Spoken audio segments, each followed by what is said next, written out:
Good afternoon. Thank you for braving the rain, and welcome to the Wilson Center. I'm Jane Harmon, President and CEO.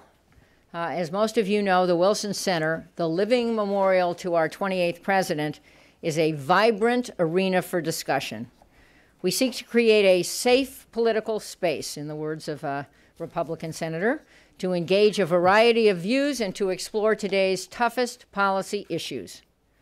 All viewpoints are sought out and heard, free from spin. I don't have to correct that anymore in light of the election. The election, I should point out, or the American election, is over. And imagine now that we can have conversations here and maybe a mile from here on top of a hill, free from spin. The critical issue we're discussing today is how to get ahead of domestic and international crises instead of just responding to them.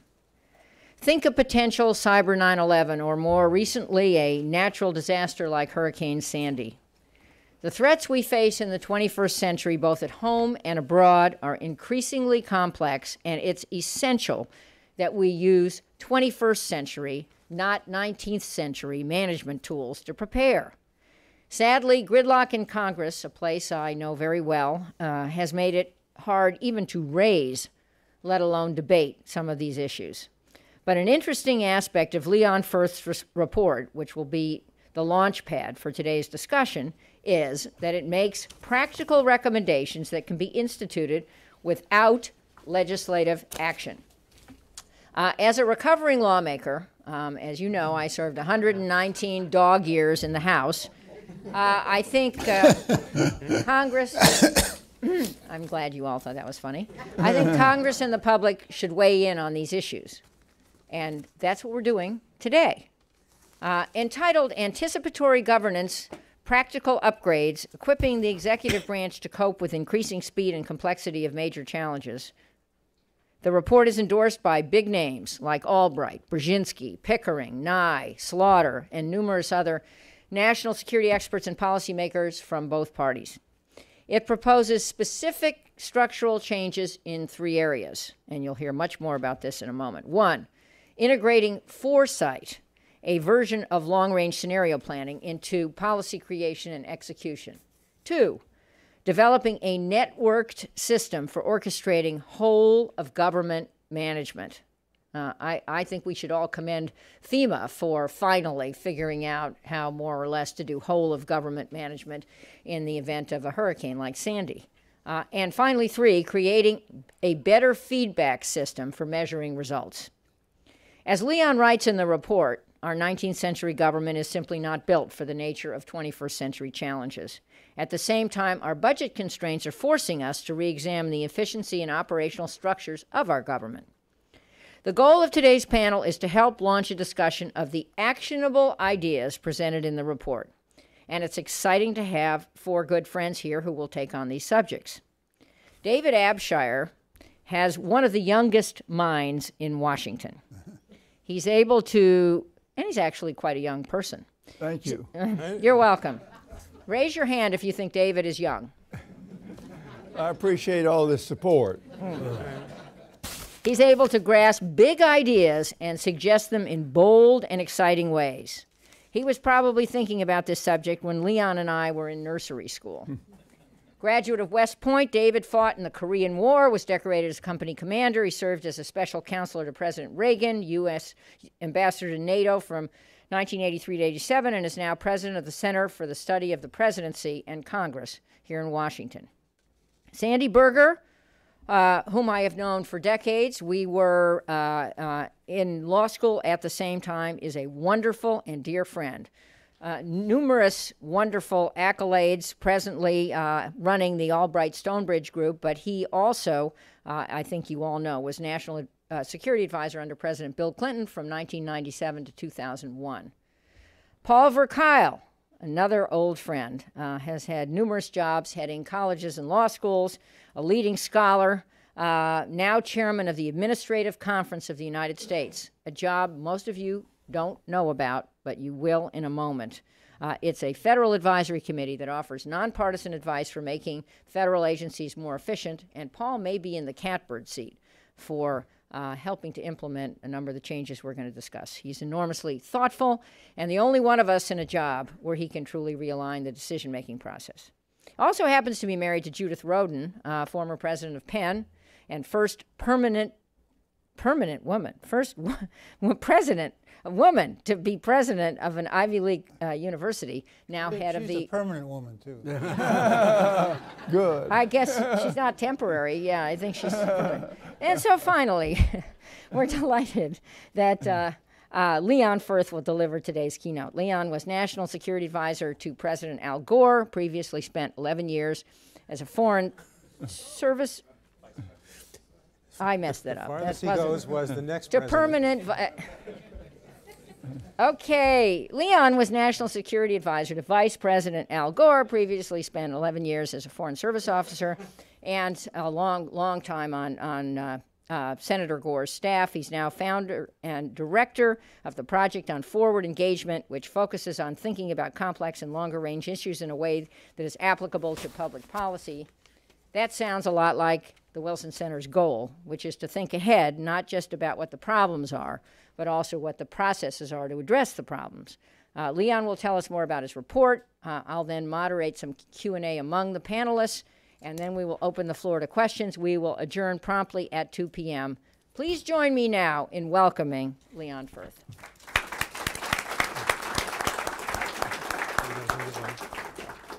Let's see. Go ahead. Okay.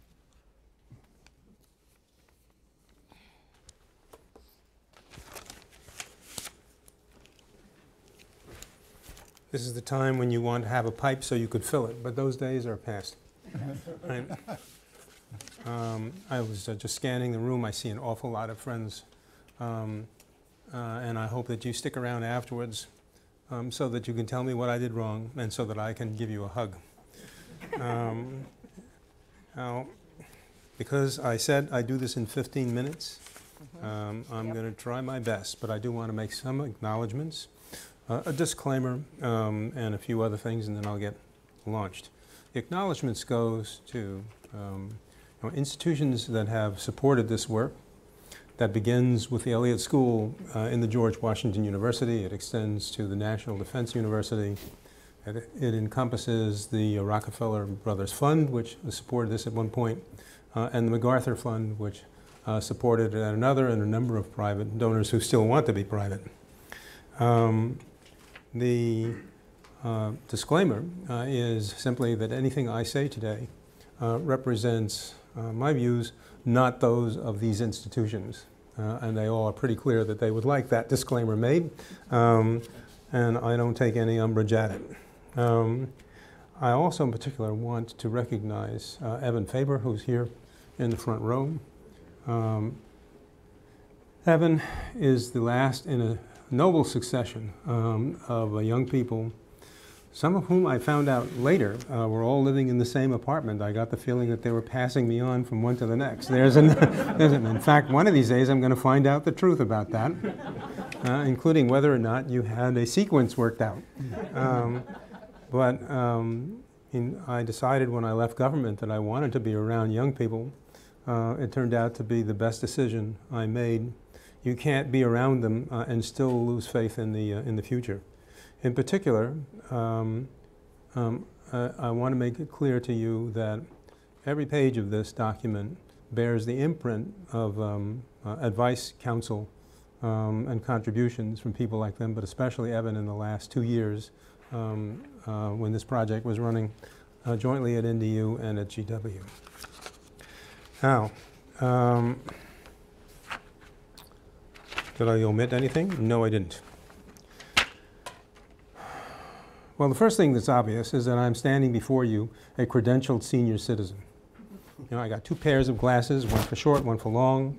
I have the gray hair. I've got the pocket documentation, and I take advantage of all discounts for seniors.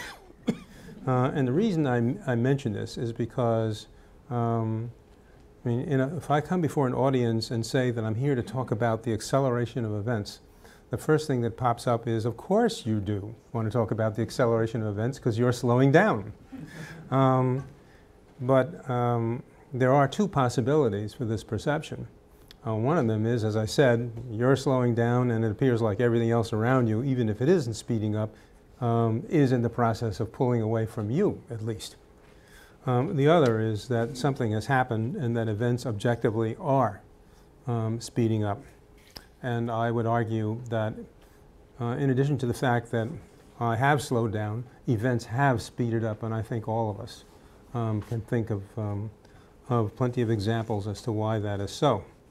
I first noticed this in my time in the White House when I began to sense that events that I had spotted as being more distant and slower moving were in fact jumping the queue and arriving at senior tiers of government for discussion much faster than I had calculated.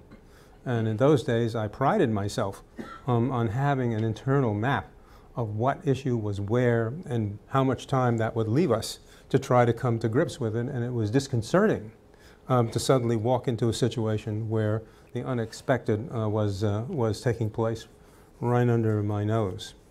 I could provide illustrations for this, but in order to save time on this, let me just say that I formed a theory that something systemic was taking place.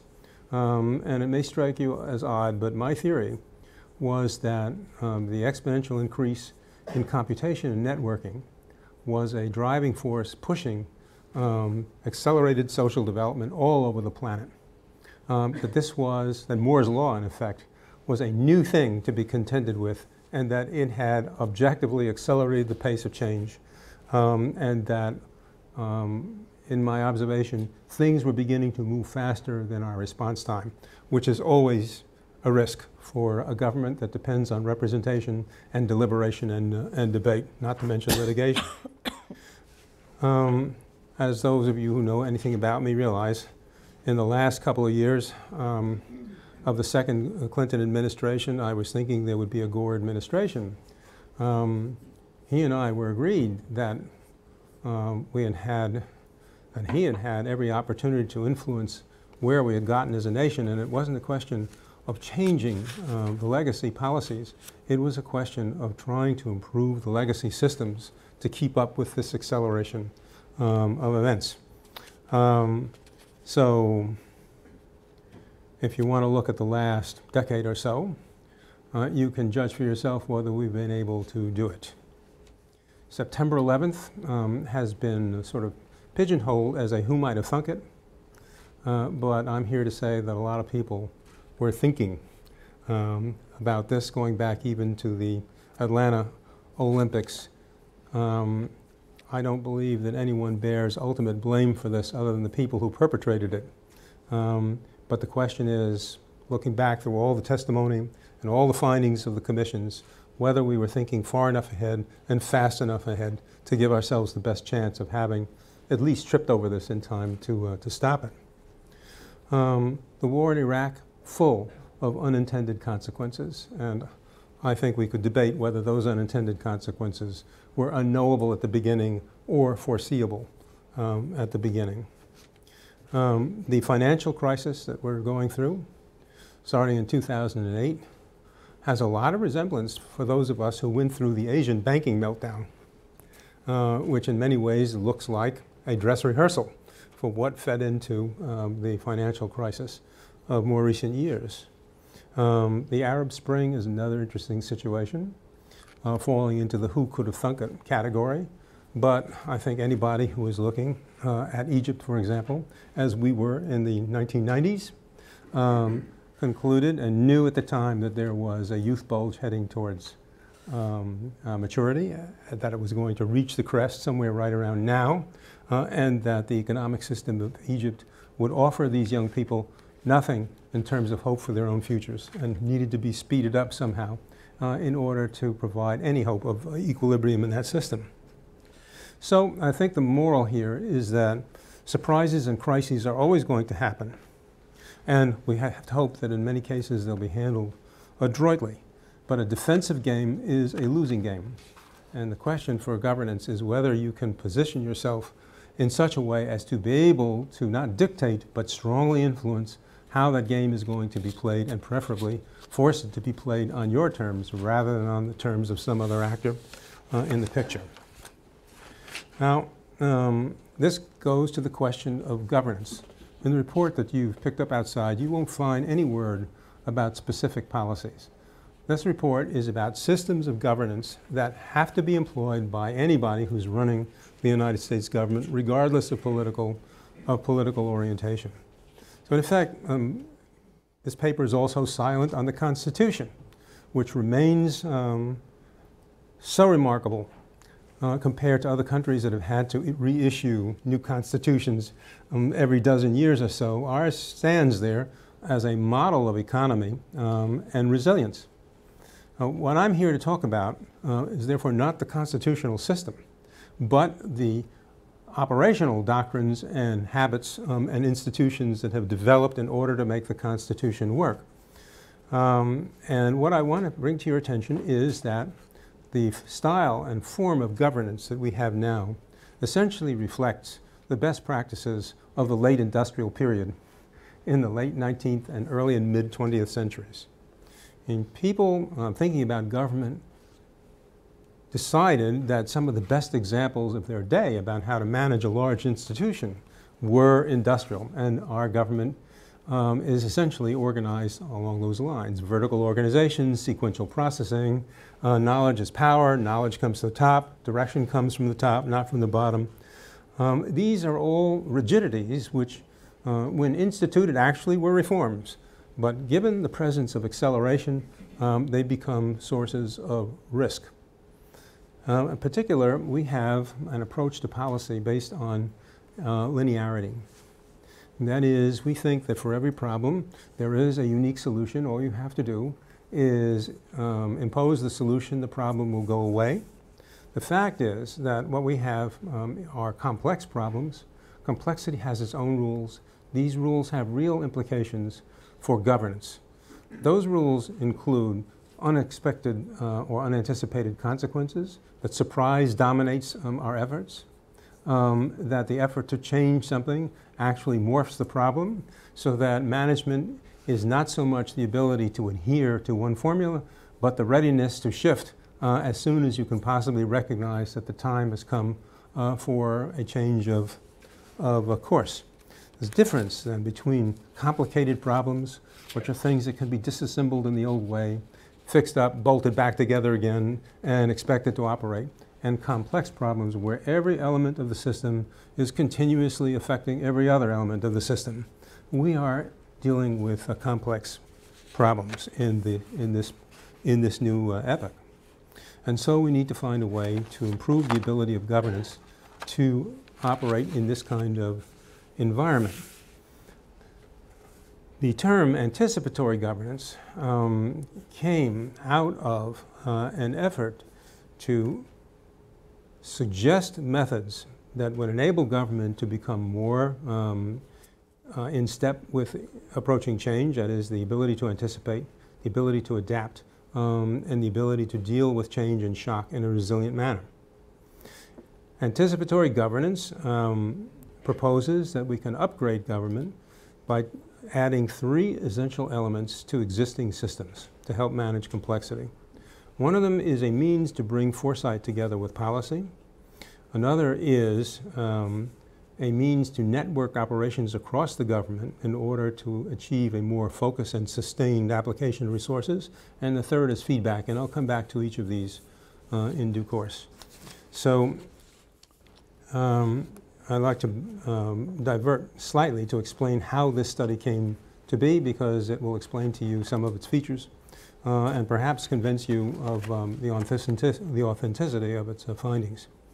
In the summer of 2011, I organized 3 groups of senior officials, both current and former, met in private using Chatham House rules at the National Defense University to discuss ideas about how to upgrade the government. These participants later agreed one by one, after checking with their organizations, to be identified as contributors, and their names appear in the study. The ideas that we discussed were vetted against certain strict criteria designed for practicality and feasibility. No demand for new resources. Sandy, this comes from you. No new brick and mortar institutions. Sandy came and participated in one of my classes at GW. And after they went through 50 some odd slides about how to organize this, his advice is, why do you need a large brick and mortar institution? It should be virtual. That was a turning point in thinking about how to get at this. And it also is vital because there's no way you can get a large brick and mortar institution through the Congress of the United States. You're going to have to improvise, and improvise brilliantly, in order to have that occur. Now, only ideas would make the list if they could be enacted under existing law and existing presidential authority.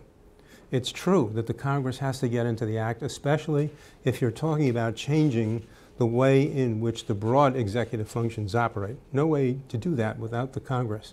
But if you want to begin at the White House, which is the center of all these things, you can. I've checked this out with people who have operated at the White House council level, and their verdict is pretty clear, which is, you may have to argue your point, but your point is valid. The president can do the things that are described here. Moreover, he can do them pretty much within existing resources in terms of money and personnel. Now, when this study was completed, I began to ask another group of people who had held very senior posts in previous governments whether they would agree to endorse the findings. And you'll find in the report a listing of the endorsers, and among them you'll find my friend Sandy and David Abshire, as well as Madeleine Albright, and also Steve Hadley and Michelle Flournoy, and over 30 others. And these are people who have got unquestionably, should I say, brilliant credentials to judge whether or not proposals for upgrading the capacity of government are sound and implementable. Now, I'd like now to go back and give you a brief discussion of the three elements that comprise anticipatory governance, and I'll begin with foresight. First thing I have to do in a discussion of foresight is to define it. Almost everybody has got their own definition of what foresight is, and it takes some care to come up with one. Here's mine. My definition of foresight is, it is the capacity to visualize alternative futures, to test in the mind what you can otherwise only test in reality, where experimentation will cost the nation. Testing it in the mind costs you nothing but electricity for light and air conditioning. Taking it to the streets and testing it in warfare or testing it in conflict is another matter. We have to do a better job of testing our theories of the case, back to you, Sandy, again, in the mind before we bring them out into the real world. So it's not prediction. It's not about point source statements about what is absolutely going to happen in the future. It's not vision, though it's close to it. It's not the kind of vision that narrows down on one and only one possibility for the future and makes enemies of anybody who's got a different opinion. It is the ability to see alternative courses of action, and also the ability to understand how different steps one may take will interact with this complex system and produce results, including unanticipated results. It is not what you get from the intelligence system. The intelligence system of the U.S. Is potentially a powerful source of input for foresight, but you have to keep in mind that there are certain constraints. Intelligence systems in the United States may not become advocates for specific policies. If they do, then they lose credibility as impartial conveyors of the best truth they can find. They can also not engage in debate over domestic U.S. policy. This puts them in the peculiar position of not being able to pay attention to the interactions between what happens in our country and what happens elsewhere in the world. So at the center of this donut is a black hole where all these other interactions are taking place. And as a formal instrument of government, the intelligence community alone cannot help you understand what's going on inside that dark area. It is actionable. The question is how to design means to bring foresight to bear on policy formation, and that's what I want to turn to next. This report outlines a number of specific steps that you could take at White House level to bring foresight and policy into a more intense relationship. Some of these are really absurdly simple. you could designate certain key staff members to collect Foresight-based information from existing sources and integrate it into the stream of information that they provide to decision makers, the President of the United States in particular. You could use the Deputies Committee, where national policy agency issues come together, to maintain a fix on what the national objectives are, what the resources are, what the priorities are, and at least to begin a process of long-term planning. You could use the existing strategy planning offices in the national security staff and the policy planning offices in the executive branch to pool their information and to conduct disciplined foresight and analysis. You could create new incentives for civil servants to begin to pay attention to this, and you could start to educate the civil service systematically to prepare a generation of civil servants who were at home. The only place that I know of that presently does this is Singapore as part of its horizon scanning and risk assessment program. Network governance. As I said, our system essentially reflects experience with 19th century industrial organization. It used to be that our military did too, but our military has been moving since its reform period into a space that the civilian government does not occupy. And the person from whom I learned the most about this, unfortunately never in the flesh, was from the late Admiral Art Zebrowski, who began to develop and publish on the theory of net-centric warfare. The idea of net-centric warfare is you flatten hierarchies, eliminate the middle, move authority to the periphery for action and initiative, use rigorously stated commander's intent to lay the principles of action and provide a framework for strategic behavior. Organize so that you're managing to mission rather than managing according to the mandates and perks of the organizations that are involved, and budget to mission, so that the budget reflects national priorities and the national vision of alternative futures. There are specific ways you can do this. First of all, we have a plethora of reports on national security that come out at different times. Most of them, except for the State Department's version, are mandated by law. Secretary Clinton took the initiative to have a State Department version of one of these things published, and it's excellent reading. I think these clocks should be synchronized. I think that a person who enters this body of reporting at one side should be able to see how it connects to all the other sides. And the master gear here would be the President's Statement of National Security, and you should see how that ripples through the reporting of all the other agencies, but you should also see how their views are integrated and feed back into what the President is seeing. It's doable. You could create and use a super calendar, and this is an idea that bubbled up in discussions among these working groups, that would lay out sequences of events and desired events, plan how you get into them, plan how you get away from them, and organize whole of government behavior around them. You could create teams of officials who are more focused on mission than they are on turf.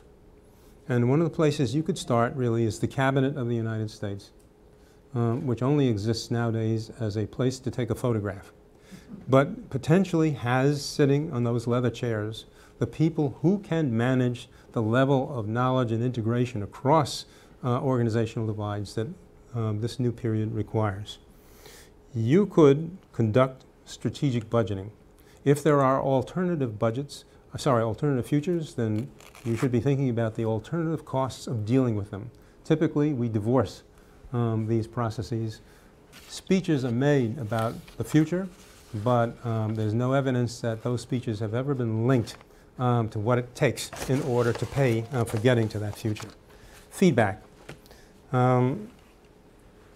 Feedback is an engineering concept, comes out of electronics, actually comes out of cybernetic theory, but basically what it amounts is you have a machine, it has an output, you take off a portion of that output, and you use it as a standard for correcting what that machine does.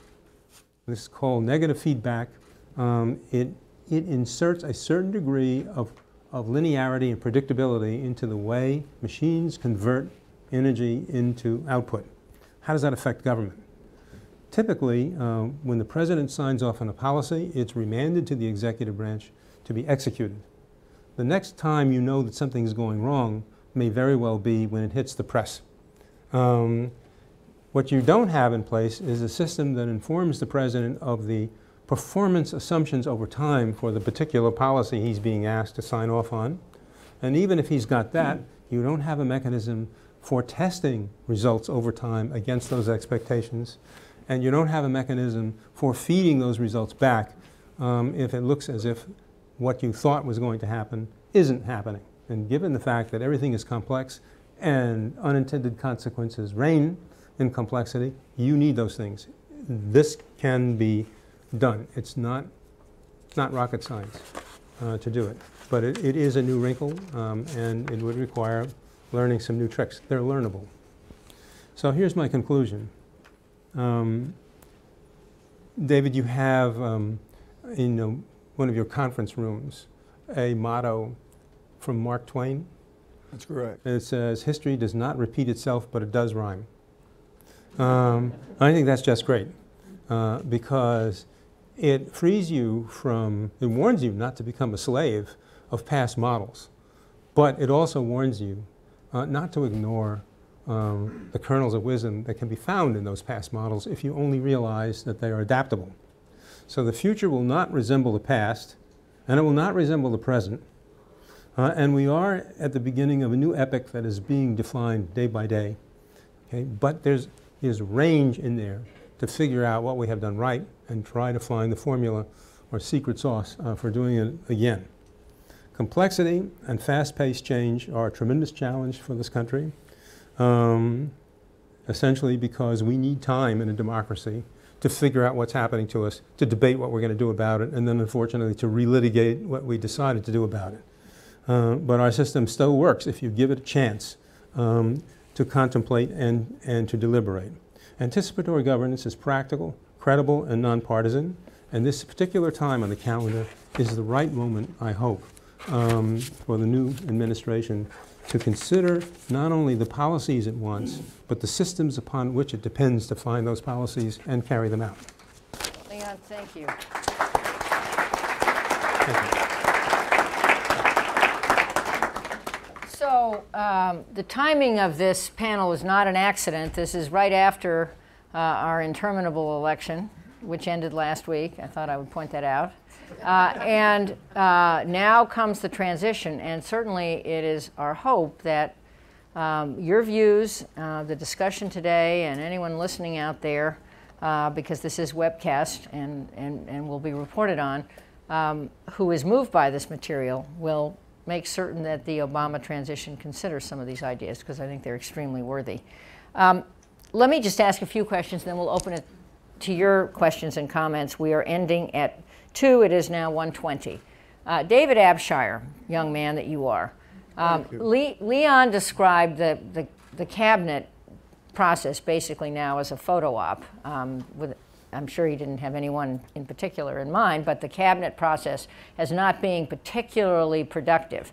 There was a president named Eisenhower who brought military background to the White House and created something called the Solarium Project. And I know this is something you know a lot about, and it would be interesting if you could give us some context for times in the past when ideas, not as modern as Leon's, but modern, were considered, and why didn't they ever get adopted, or why didn't they ever get institutionalized so that they are with us now? Well, let me say, first of all, Eisenhower became fascinated in his earlier career about mindsets that shut out the unexpected. When he got into the war, Kasserine Pass, none of them foresaw it. The Battle of the Bulge, didn't foresee it. And so he wanted to think of ways to organize his NSC that would set up a forward planning group, and then he would have his operations coordination board to carry that out. He had also lived with the history of Pearl Harbor when there were all sorts of warnings. You know, the first warning came in January of 1941. And granted, no reason to believe it, came from the cook at the Peruvian embassy to Ambassador Grew that the Japanese were moving on plans to attack Pearl Harbor. Admiral Yamamoto was training on that. Ridiculous. Why would they bring us into the war? Not to their advantage. Well, that was the month that Yamamoto started that. So in dealing with a way to build a more agile framework, he started out with a solarium exercise at the the National Defense University. And he had the three groups. One was rollback, which a lot of Republicans were talking about. The other was containment, and the third was containment plus. And by the way, when he set up, he wanted partisans on these three groups. It was competitive strategies, as Michael Porter would say, people that were really invested in their position. And when he was planning this out, he said to Dulles, he called him Foster, he said, Foster, now you get Kennan, he's going to head the containment. And Foster said, well, Mr. President, you don't want him. He's a Democratic snot. He attacked you during the campaign. And Ike said, you didn't understand me. You get Kennan to do this. And he did. And so they went through this for 3 months. And then Ike said, now, look at the commonalities. You all decide the commonalities in what you've done. Well, they couldn't. They were so vested in their positions. So Ike stood up and put it all together. And Kennan wrote in his diary, this was a superior mind in the group. It helped shape his NSC, but as a grand strategist, and I gave a lecture on this at the Defense University, he built this, grand strategies going back to Alexander the Great. You see them fully in retrospect. And a grand strategy has got enough resilience that you change it, because if something is set and rigid, it's not a strategy any longer. So this, the grand strategy he had, also looked at ways that you could make breakthroughs in the scientific field and get a big jump on things. That was his science advisor. That was ARPA, later DARPA, which introduced internet beyond his time.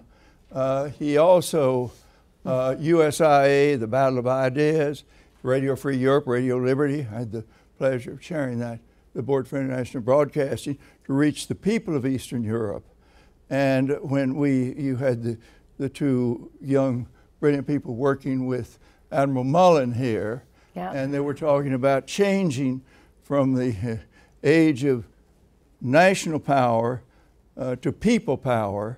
Well, he anticipated that we've got to reach people. So he also did Atoms for Peace. He kept trying to make breakthroughs with the Soviet system. And let me just say, in Ike's latter years, he had his attack, he was ill, he was not at his best. But he never used the bully pulpit. That was just not his thing as you began to approach the next election. But he did have this capability, and we've said this to the White House, of looking on a long-range, consensus-building strategy that has agility with it and looks for new opportunities as you go along and does not get rigid. He met with his NSC every week and was on top of the game. He didn't want to appear to the public as too much of an intellectual or a military man, so he sort of dumbed his appearance down, which didn't help him later in the missile gap. Of course, there was no missile gap, but he didn't bother to defend himself. So, but it was interesting in that first period, which he brought new life to this effort. Thank you. Well, we can get into that further. Sandy, Leon mentioned 9/11, which was predicted by a number of groups. There were people in the White House when you were there whose or people in the administration whose hair was on fire. I certainly was a member of one of these groups predicting a major attack on U.S. soil. Obviously, not enough people were listening. Some were listening, and it happened, and we were underprepared. Looking back, or at the time when you were head of the NSC, did you have tools that were process tools that were helpful? And if you didn't, what lessons can we learn from that? Well, I think, first of all, I think it's an important and very consequential report, Leon, that you've done, and I sincerely hope that the administration absorbs it and adopts it. Jane, I think that we tried to embrace this kind of forward thinking, not with the kind of rigorous framework that Leon has provided, but perhaps intuitively or instinctively.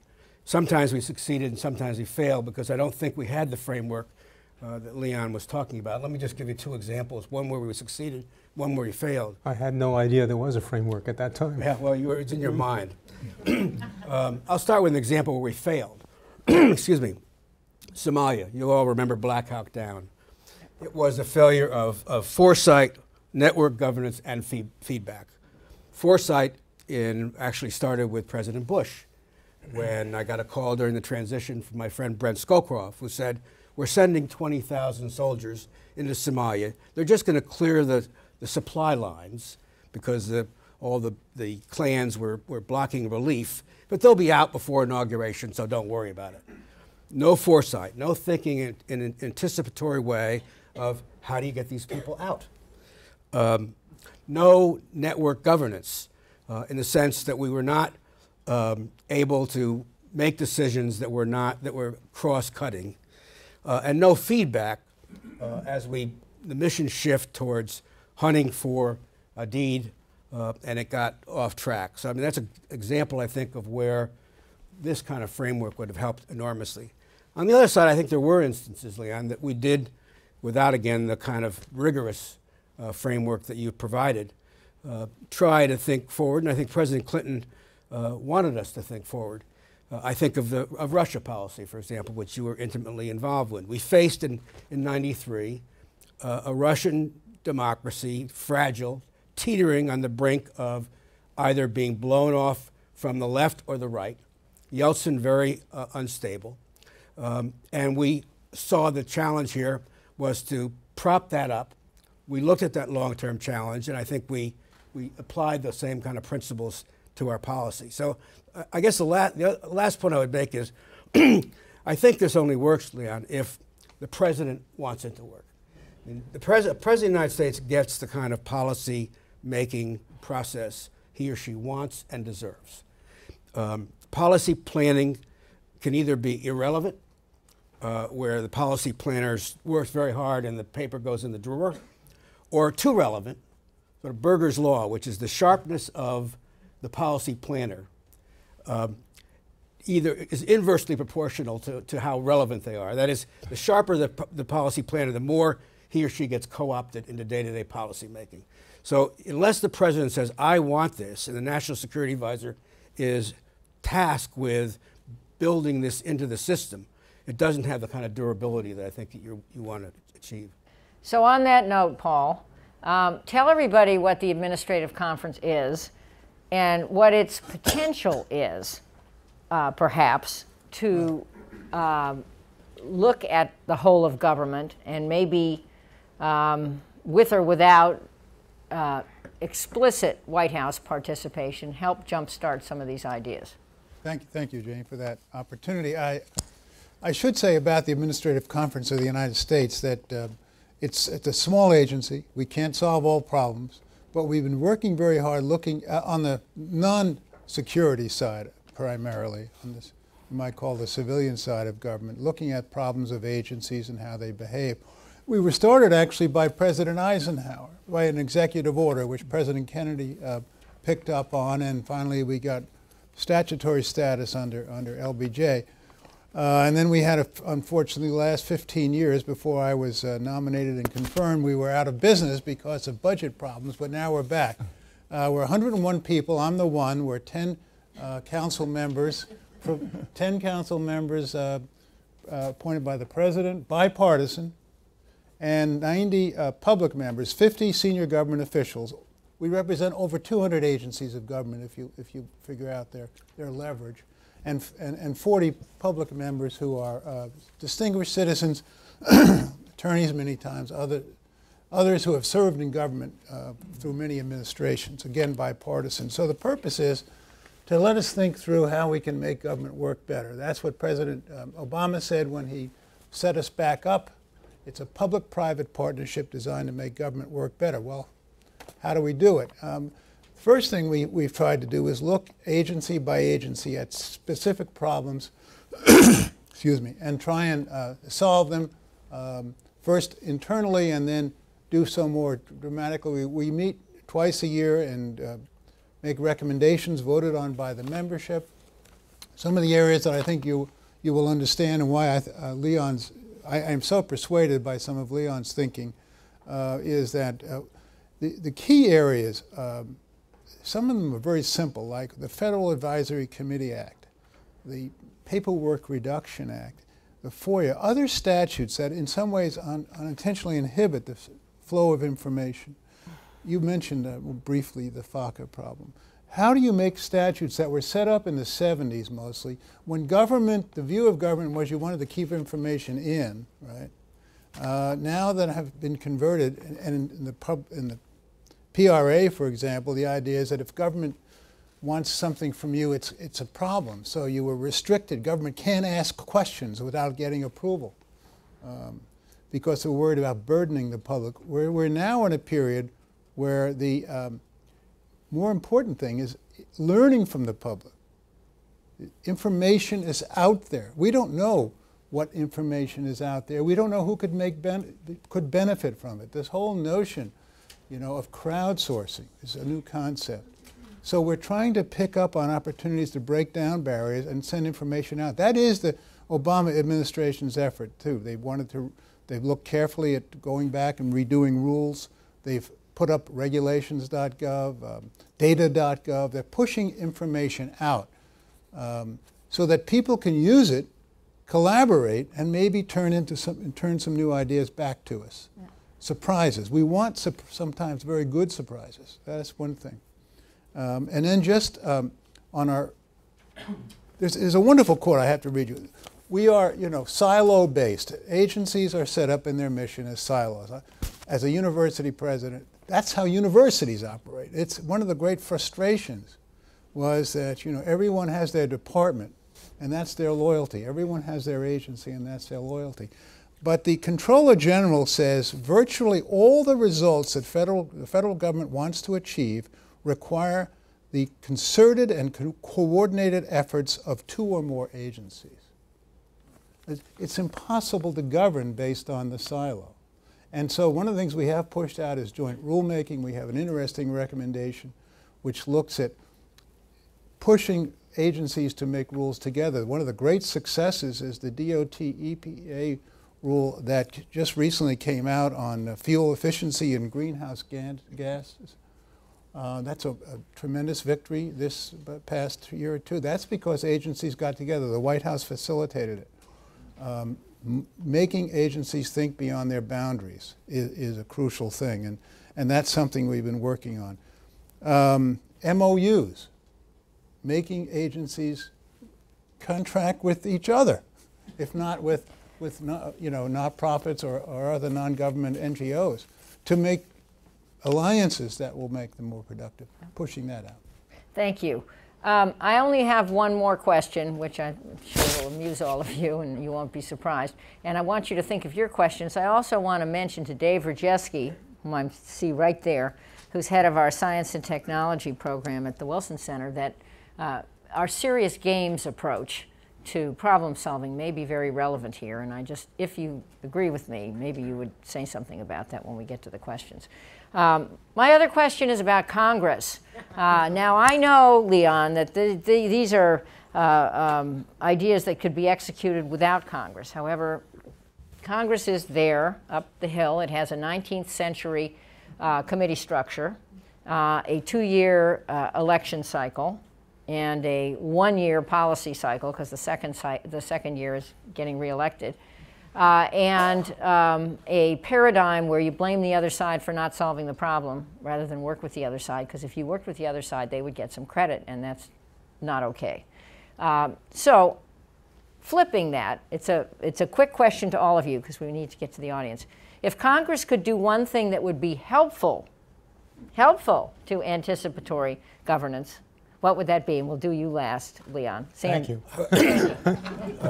Helpful. One thing, I think multi-year budgeting and integration of all of the national security agencies under one aggregate budget, defense, state, aid, forward budgeting so that you can actually plan more than 1 year at a time. And a few committee chairmen might not like that idea. But thank you. David, one thing. Well, I'm going to build on yours, because I think the way to get what you ultimately want is first get them to copy for national security simply what we got on a Joint Economic Committee, where you don't interfere with your hierarchies, but you draw and you at least begin to build a consensus of ideas, and later do something like that. And you know, we did get through the Reform Act of 1960. My date straight. First one was 1965, and then 1970.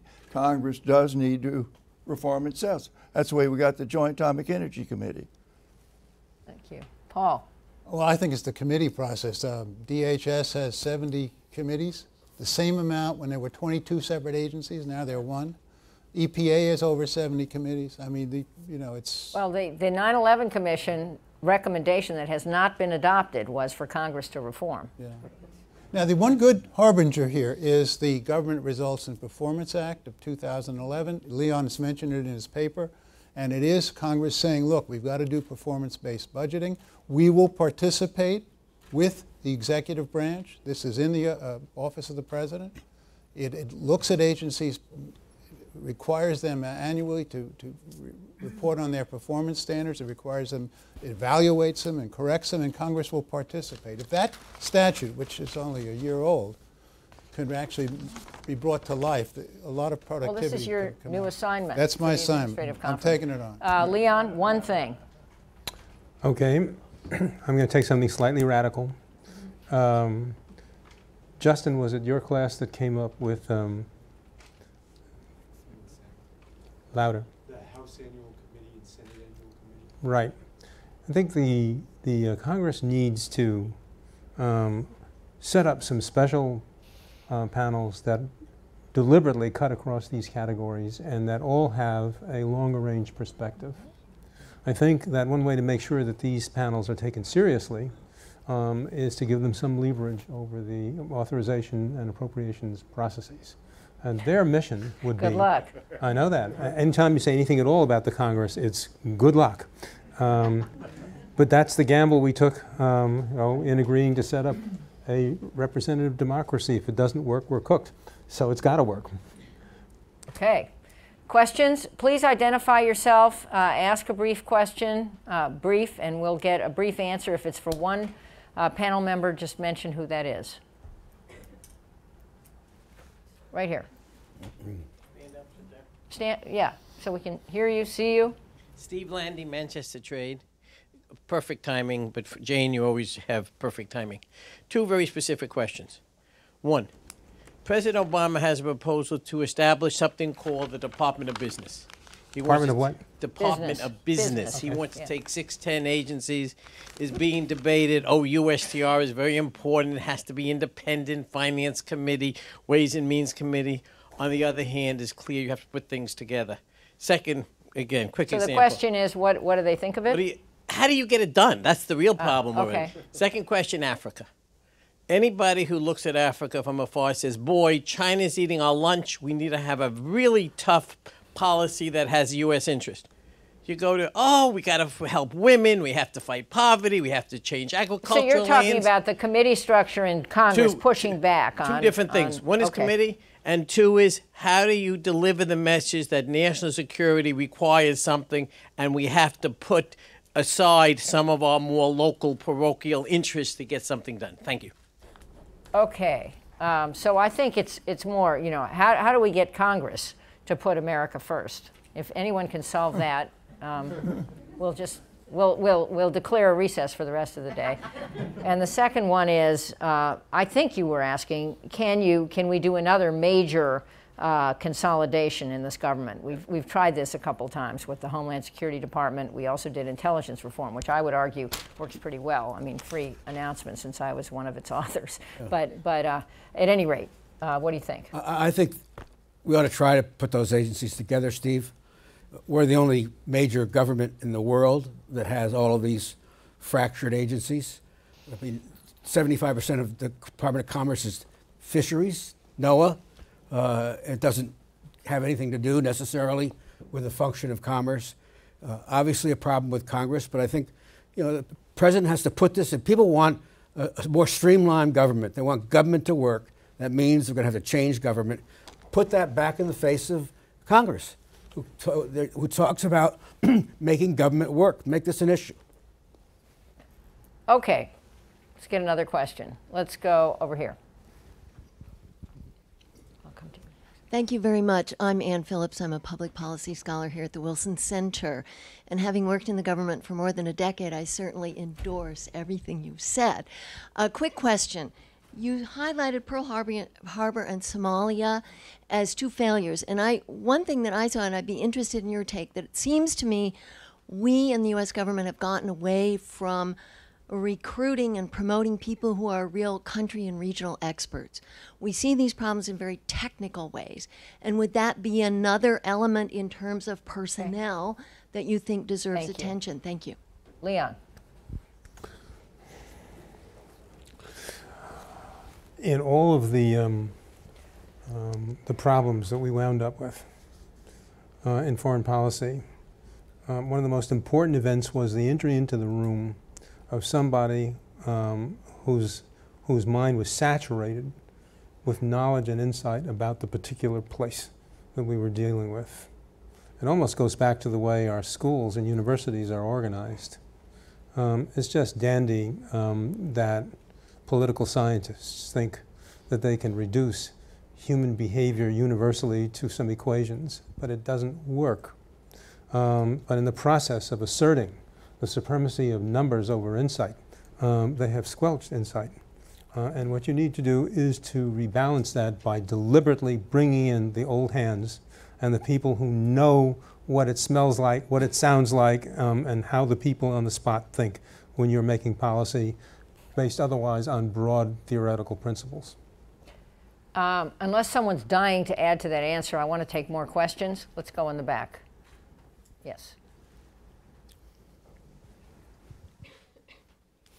Jerry Glenn with the Millennium Project. I would like to know from the panel what you will do to get this report accepted by the President and implemented, and what you would recommend to be done to get President Obama to implement it.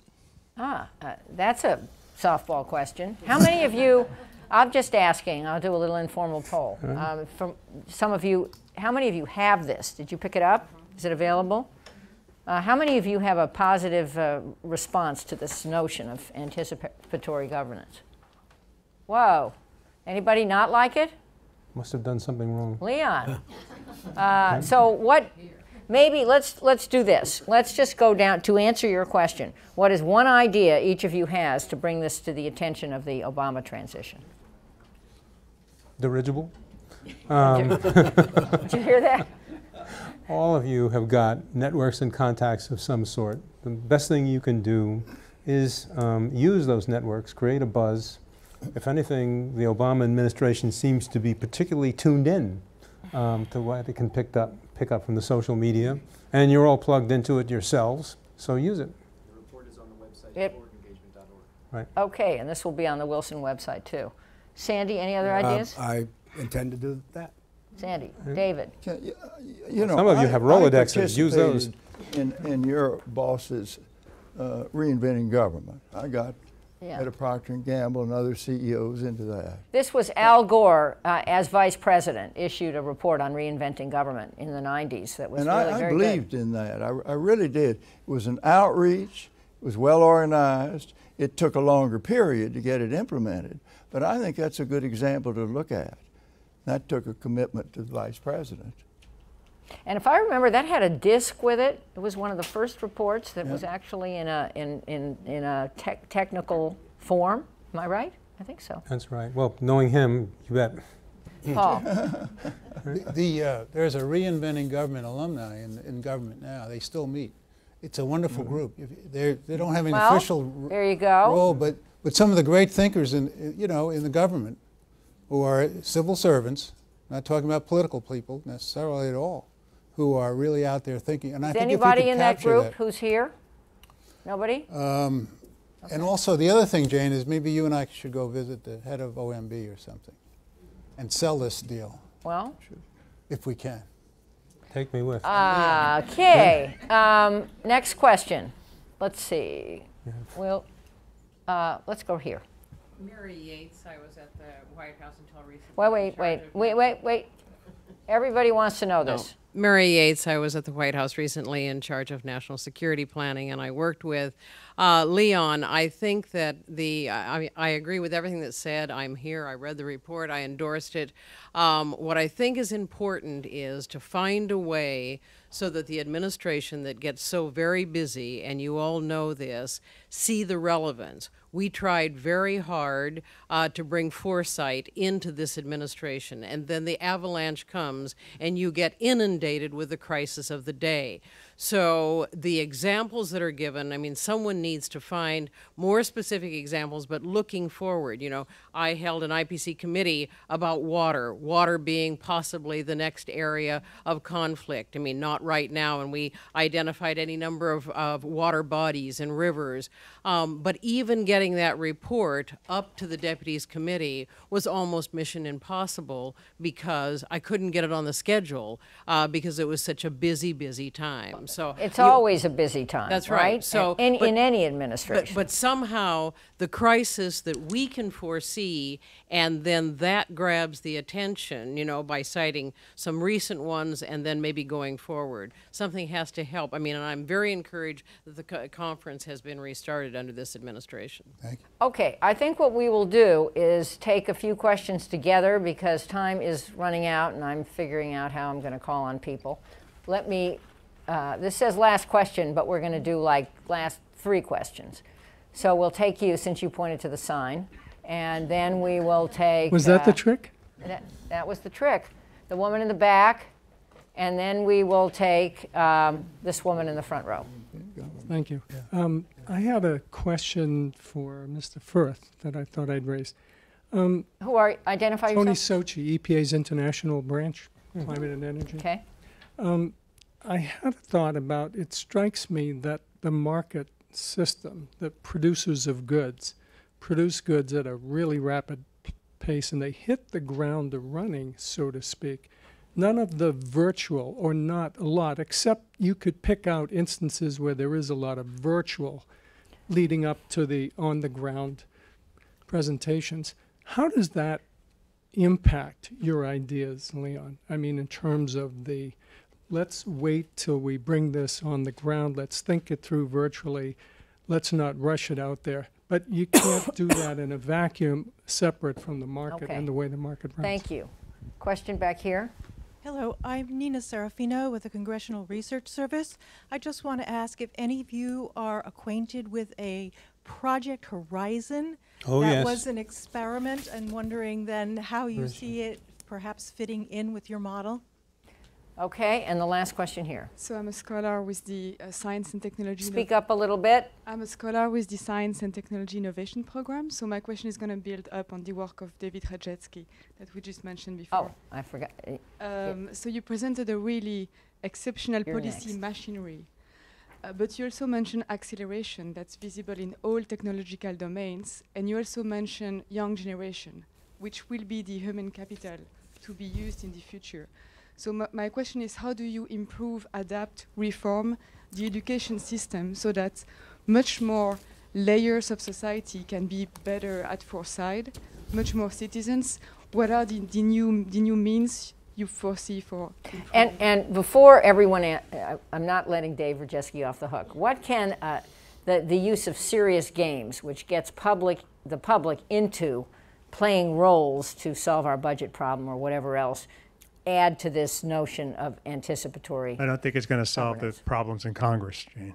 Well, okay, so let's forget but what about let's not forget Congress. Let's fix Congress. But I what mean, I could think this add? when we started doing the work in games 10 years ago, we came into it from Foresight. And the reason it had a lot of the qualities that I think Leon was talking about, I mean, it was a way to get people to move in time, to go back and forth in time. It does it very well. It was a way to get, games are embedded in massive networks, so you can immediately begin to connect with all kinds of people. Not only do millions of people play them, but they interact with each other. So you see, I would say, unintended consequences that are difficult to see if you're just watching small bits of behavior. And I think the last thing is they provide constant feedback. They're like a flight simulator. So you can try something and fail and get up and try it again, which I think it's very difficult to do that in a political situation because it ends up on the front page of the Post. So I think they have a bunch of qualities that feed directly into a lot of the things that Leon's been talking about in this report.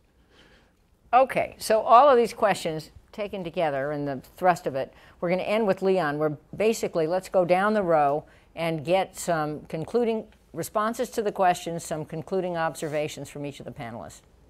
Paul. Me to start? Yeah, I think I'd like to focus on the feedback part, the number 3 in Leon's typology here. Feedback, that is to say, I think the ability to make mid-course corrections if you're an agency, not stuck to your mission until it's no longer relevant, is so crucial. We could just do if you could take 1% of your budget and put it into analysis and metrics and using a device to check your course and then to adjust it, 1%, it would be more than enough. And you could either do that internally or you might prefer to do it by contracting, but just or universities or whatever. Get feedback. That to me is the biggest. David. Well, I'm a terrific supporter of Dave Rejewski. I think this administration is not seized on the IT revolution, which is enormous. But the part of that, and I've been involved in the foundation, has given some support to this, but that with the youth of America, with the world out there, bringing Arabs and Israelis together, it's mind-boggling. And all these kids are into it. And that ought to be seized, but it can be used in this policy making into anticipatory stuff as well. Thank you. Let me focus on just one aspect, which is lashing up foresight to policy making, which is a point you make very emphatically in the report, Leon. During the Clinton-Gore administration, Vice President Gore commissioned, and the intelligence community to identify and calculate the factors that led to fragile states, and environmental, economic, social, and that became a real mission of the intelligence community and generated some really thoughtful analysis, which we never really lashed up to policy. So foresight is fine. Foresight without lashing it up to the policy process is not terribly useful. One other example is the Arab Spring. Secretary Clinton was in Doha shortly before the Arab Spring, in many ways diagnosing what would happen. And yet that didn't get lashed up to policy, maybe because the options were so miserable. I mean, had we actually had a PC or a DC saying, we know the Arab Spring is coming, what should we do about it? Put more pressure on Mubarak to reform? We've been doing that for 25 years. So I think sometimes even when the handwriting is on the wall, you don't come to grips with it because the options in front of you are all very difficult. But I think the point I want to focus on is foresight, yes, but foresight then has to be wrapped into a policy-making process. So, concluding remarks, Leon, and answers to these various questions that you just put. With respect to the Congress, what popped into mind immediately was get rid of the filibuster routine. So that the Senate can be restored to its proper function, and with that, the entirety of the Congress put in a healthier circumstance. So that would be one step. With respect to some of the other comments about how to bring in the people, the answer is engage the people. I've experimented with it. Philadelphia has Model UN sessions. They agreed to allow some of their staff to learn about forward engagement and anticipatory governance, and based one of these sessions around it. I went to Philadelphia. The high school kids had very little trouble thinking about long-range issues in relation to the issue that they were nominally debating in front of a mock Security Council. It can be taught. We had some experiments run at the local level through the World Affairs Council. It can be taught. It doesn't take even a 15-week graduate course to teach people to think about it. All you have to say is, here is how we can loosen up our thinking, and especially, I think what we need to teach people to do is to explore the interconnections of things so that they will begin to lose the habit of believing that there are one and only one solutions to problems and one and only one course of preordained events. Because as soon as you lose that sense of inevitability, you are open to the kind of debate that the founders had in mind. Well, on that note, let me say just a couple things. First of all, this serious games focus that we have here is, I think, a very important policy predictor and policy solving tool to get the public into the debate. The Budget Hero 2.0 game that we have has been played across the last 4 years 1.3 million times. I saw Chris Van Hollen last night. I haven't had a chance to tell you, Dave, and he said, when is someone going to show him the game? This is the ranking Democrat on the House Budget Committee, and it's catching on. It is a way to get the public into the debate about the fiscal cliff. Getting the public into anticipating what problems are and how to think about them is another piece of what we might do with this. So it's just a thought. So that's a moment to recognize two people that I yes, see. but just wait 1 second. So okay. that is number one. Number two, the late great Sidney Harmon always used to say that when you select someone as your leader, you have to think about how that person would respond to the problems that he or she doesn't know about yet. And a lot of this, you said this, Mary, is about, the inbox just gets full and something happens that was not predicted. That is why, at least to me, anticipatory governance matters so much. And you can't, there are so many lessons we are going to need to learn about Benghazi or pick the problem du jour, hopefully, and not just learn them one time and forget them, but institutionalize them so we don't have a repeat of these things. So I think this is an insurance policy to help any leader who will be too busy to do a better job. I wanted to say that, which I thought you'd agree with. And I did want to thank the panelists, but I want Leon to recognize two people first. Okay. One of them is Sheila Ronis, who is a systems analyst and the head of her own department at her university. She was the first person that came to my attention with detailed analysis about how to build scenario construction into governance, and one of the first people to tell you that this is no easy hill to climb. Okay, and then Naila Arness, my colleague from National Defense University, who ran a series on actionable intelligence, actionable foresight. Again, we got into the room perhaps as many as 200 people in the business, and it was interesting. It was as if they were trapped in a glass cylinder with thick walls. They are spending their lives producing what we need, but the policymakers on the other side of that glass don't hear. Well, at the Wilson Center, we're into actionable ideas. We've also broken down silos here. So if this is a microcosm of the future, and of course I think it is, maybe we will get somewhere with this. I want to thank our panelists for sharing their insights, and Leon in particular for producing something that we're going to make the bestseller on Amazon, right? Is that what we're going to do? Yeah, that's what we're going to do. Thank you.